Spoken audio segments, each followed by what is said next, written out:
Kangpupi district cycle bazar muna hiye ichilahin hotel ailo wale tulai khanto dungjuin food culture restaurant zat ahungomin hiandang nong la ichilaya khanno hotel ai khoi gi hotel kiti hi keidinga kangai sang pen namun khat he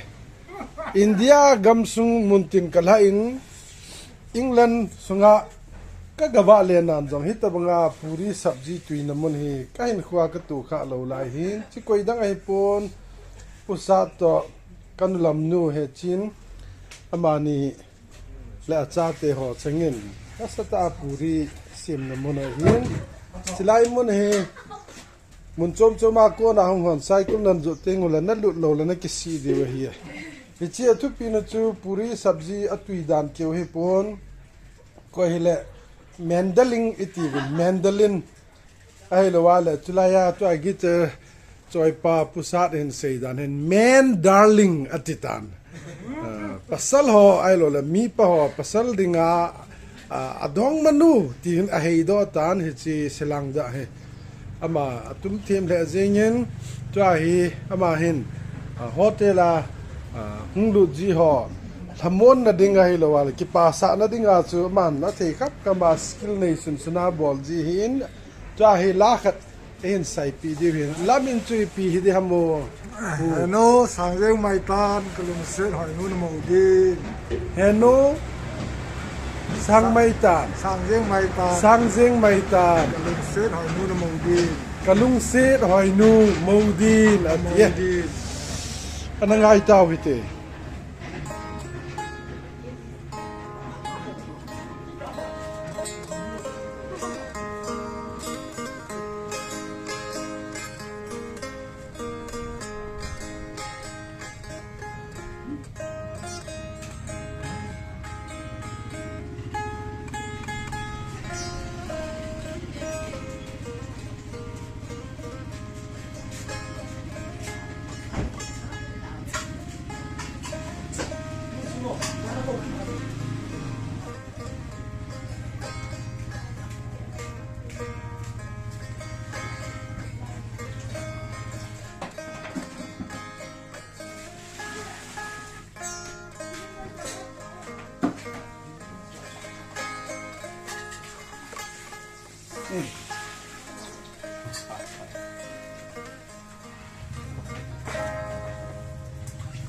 to hi can request kan bol ding hin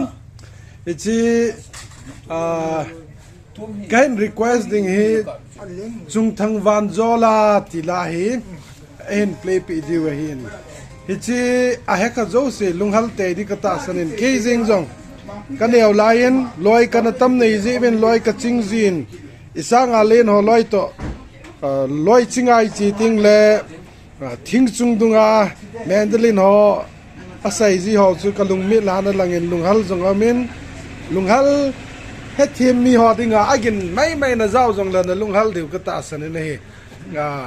a he thim lo hon wang ipi asu sa jong het lo di hin jong le value phata bol ho dinga hi chi kain ko ya hi tun ipu sarin seinom ka ne ya jong la ga sei sa ute hello nan koi nai lo wal zum a chiging do lo dia ipi on le so pite ho anangai che win lang sa yong kalung hel ya hi te la he music an bong ka ti he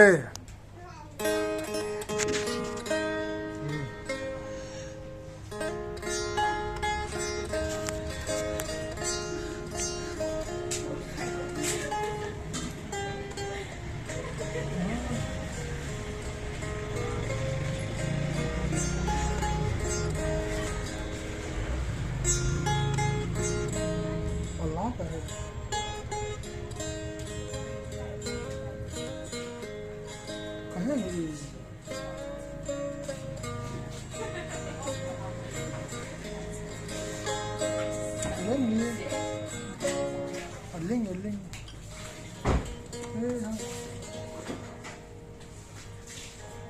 Ay, आज वो तुम दे लीजिए।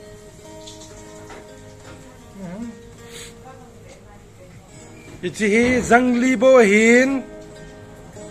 i gosemu kimu dan tong kun kilo ki de hi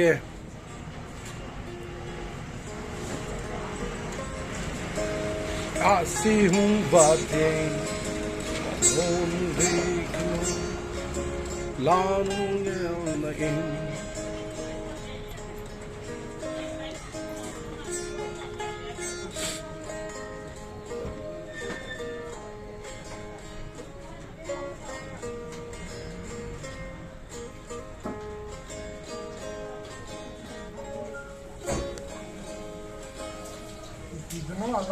hitia he golhan la ya anasaya nunga na hel ji a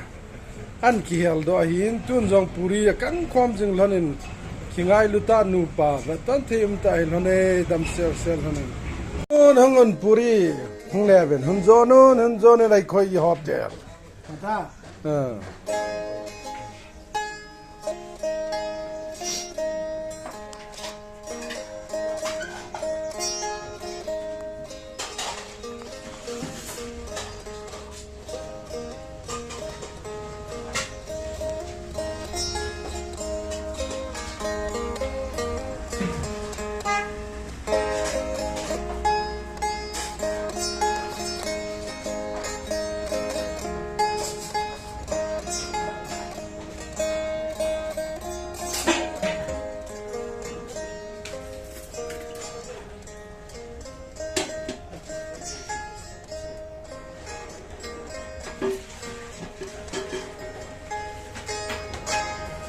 pati ramro